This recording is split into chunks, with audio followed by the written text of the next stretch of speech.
Hello, what's up everybody, my name is Kia, and in today's video I'm going to make my very first Figma plugin, and I'm going to show you how you can do it as well. So just have in mind that you don't need to know anything about the coding. We are going to use AI to do the coding part for us. And if you are a designer with a lot of ideas that you want to implement them and you are not into the coding like me, this video is for you. Get sure to watch this video until the end. My name is Kia, here is a Kimo. Welcome back to my channel.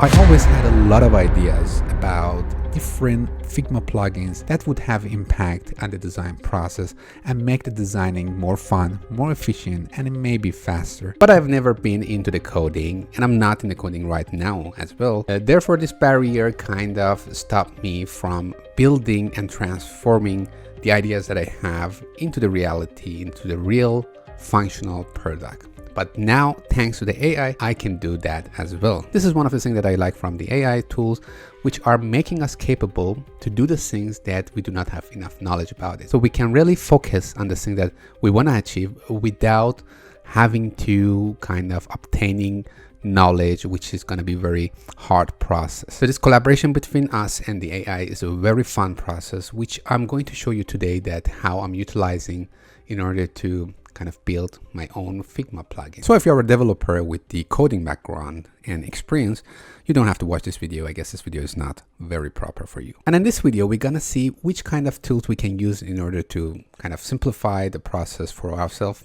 to do coding without knowing coding, and then which kind of requirements we need in order to build our own first plugin. In the future, in the next videos, we will focus more on making ideas about which kind of Figma plugin we want to build, and then we will use these tools in order to basically develop our very first plugin. Therefore, get sure to stick around, subscribe to this channel if you're interested to know what kind of stuff we are going to talk about, and get sure to like this video and share with the other designers in your community. Now, without further ado, let's get it started. The very first thing that I would like to show you is one code editing tool, which has integrated AI chat-based user interface, which will help us to basically chat directly within the tool with the AI and then ask AI agents to basically do the coding for us. Of course, you can use different AI model that you have in mind, such as OpenAI, in order to ask for a solution or for a code. But I like this thing about the cursor because everything is integrated in the IDE itself. So you don't have to really think about the code structures, the folder structure base, and everything else. So you just chat with the AI and it automatically does the changes in your working environment. Therefore, this is the cursor code editor website, which I will put the link in the description of this video. You can find it there.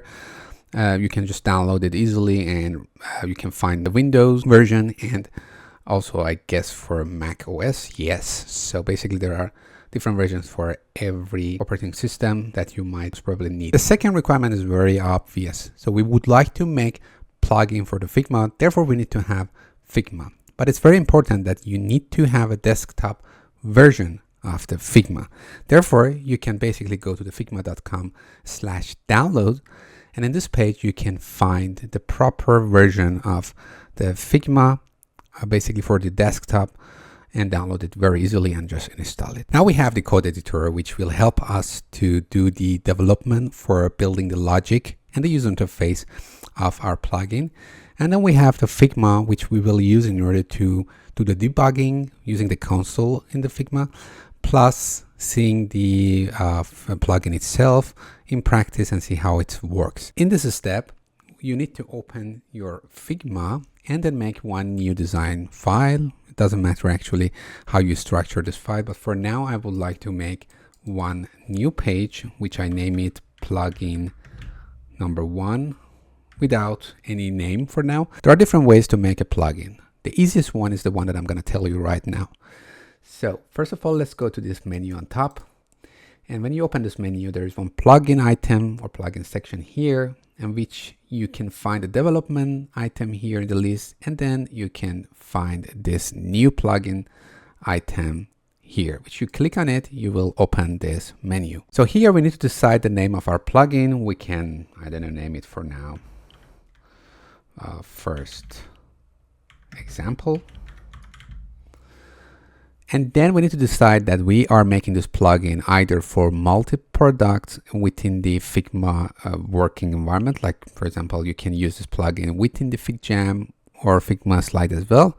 Or no, we are making a plugin only for Figma design. For now, select the Figma design option here and click on the next. In this step, Figma is giving us 3 ways to start to build our plugin. Basically, the first one is the default, which is basically giving the blank state and very default files that we need in order to initiate the process. And the second one is basically customizing the files and everything related to that plugin and the file that is going to create for us for the plugins that they do not have a user interface and they are going to run in the background and does some specific tasks. You most probably know a lot of plugins that are working like this. You just run them and they execute a specific function. And the last one is the type of the plugin that they have a user interface that you can customize it. You can add the specific inputs, I don't know, different elements, which is the most common plugins that most probably you are using in your daily process. I'm going to start with the default version that we can decide later on which approach we want to. When I click on the Save As, I'm going to choose one folder in my local system to build the project. And when you are done with this process, you will see this message that your plugin is created. Of course, you can click on the setup guide to get familiar with everything related how to set up the rest of the project, how to build your plugin, how to open it in the Figma and the rest of the things, which is very, very highly recommended to read a little bit about it.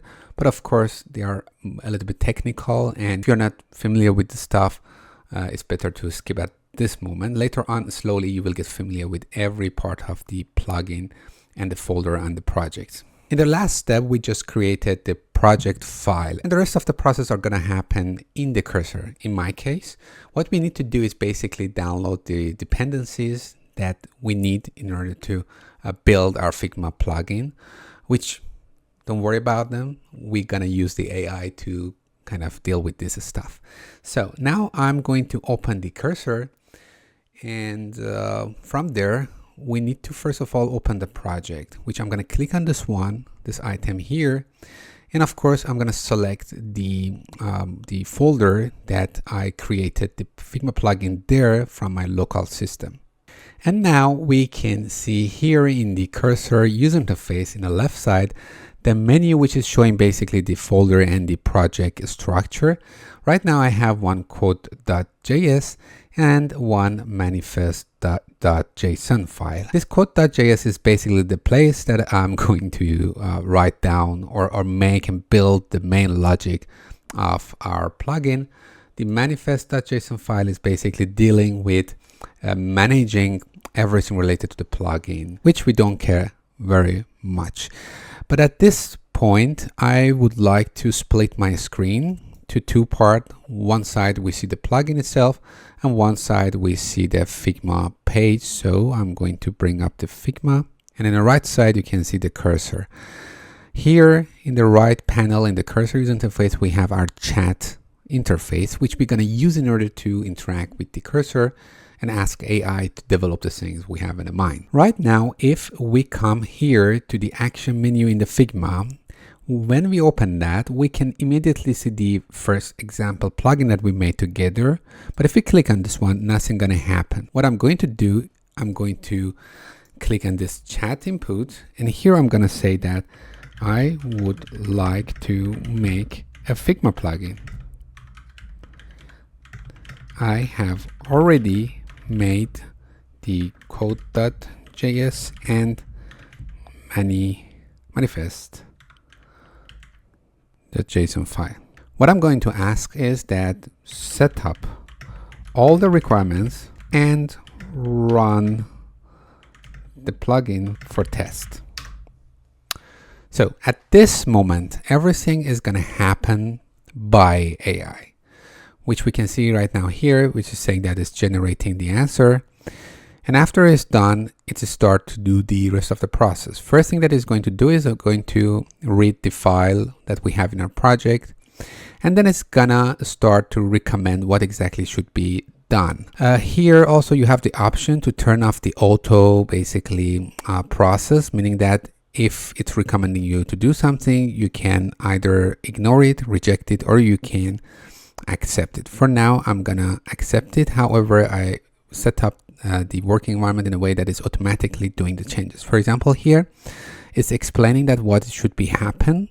So right now the code.js, which we had here at the beginning, we only had the Figma.close plugin, which is basically the close button on top.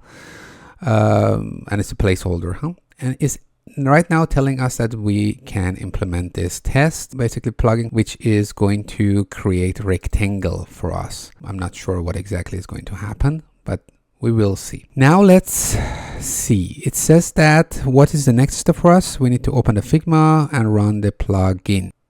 I'm gonna give it a try, but I assume we might have some problems, which you can see here. We'll use the console here in the Figma to understand the problems here. For example, the error that we have here is that this thing is not defined, but again, I don't care. I will just copy it, come here into the cursor and paste the error here, and then send the error to cursor, and let's see what is happening. Let's accept the recommendation, and then let's run the plugin again. So you can see that when I click on the plugin, it's basically creating one rectangle, and here I do not have much error. There's one warning. However, you can send this warning into the cursor again and then basically solve it.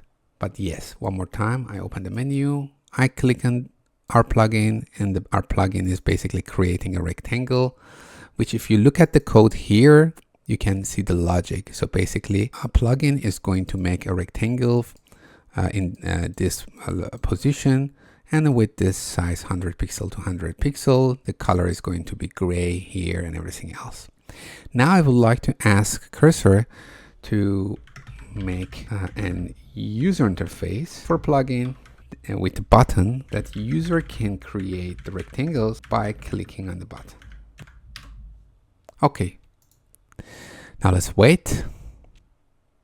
I immediately see that now we have this UI.html, which is basically showing the user interface of our plugin, which is cool. I will also accept all the changes that is recommended by cursor. I guess the cursor is done with the process. I don't see any progress bar or something. So I'm going to come here to the menu and run my plugin. But again, we're going to get this problem that HTML basically keyword is not defined. I'm going to paste it here in the chat. I continue the process. I trust the cursor at this moment, and then we're gonna run the plugin again. We're gonna get the same issue. So I gave the error again, the error that we had, and I told the cursor that this error is coming because we didn't install the requirement of the plugin thingy. And it has done a couple of stuff for me and is asking me to run, to install the requirements. So I'm gonna run this command by just clicking here, and you automatically can see that it's opened the console here and it's installing the thing that is needed for developing a plugin and run it basically. And then I'm going to run this command, which is npm run build. You can see in the project basically file and folder structure, we have this folder, new folder, which is collecting all the requirements that we need in order to build our plugin. Yeah, we are not going to get into those stuff. We don't care much. We have a couple of errors here. Actually, I would like to fix the errors because you see the file is red. I will ask to fix the errors. Okay, it does a bunch of stuff, and at the end things are ready. Okay, next step. I ask for the next step, which again is asking me to use the npm install. And then here, this is the main thing. We need to run this command in order to be able to basically run our plugin. so we can run the plugin. So I'm going to open the menu and then click on run the plugin. Let's clean up the console before we run it to understand what can be the issue. I can ask that I do not see the plugin UI, but I get no error. So let's see what is happening. It's going to check every file that we have. It basically did some stuff to the code.js file, and then it's asking us to run the plugin again. Now it says that we're supposed to be able to see the user interface, and yes, here we are. You can see the first plugin. Let's give it a try. If we click on this button, you can see that we can create different color of square in a random position at the moment. We can open the code.js and see how this thing is working. You can see that position of the rectangles are based on the random numbers here. You can see whenever we click on this created rectangle, the new rectangle is getting created in the random position with a random color. So this is our first plugin. So that was it for this video. We made our very first plugin, and we can work further on this plugin, or we can make a new one very easily right now using a cursor and the plugin creating user interface within the Figma. So everything is very simple. Of course, we had a couple of errors here because I really didn't follow the instruction that exists in the Figma documentation part, and I did not install the requirements, all the packages that we need in order to build and run the plugins in the background, and then we see it in the Figma itself. However, I did not really do anything myself again. I just give the error to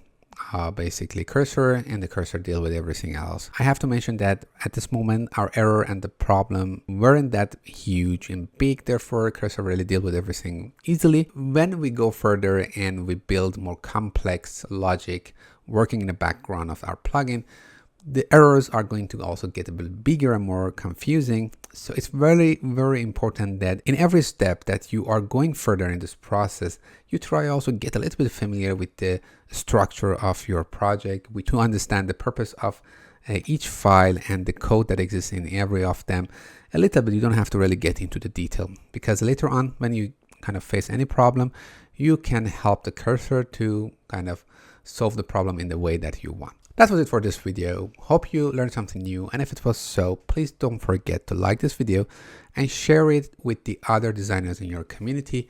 And more important than any other thing, please don't forget to smash the subscribe button right now if you haven't done yet. And let me know which plugin we should make in the next video. Let's learn together and see you in the next video.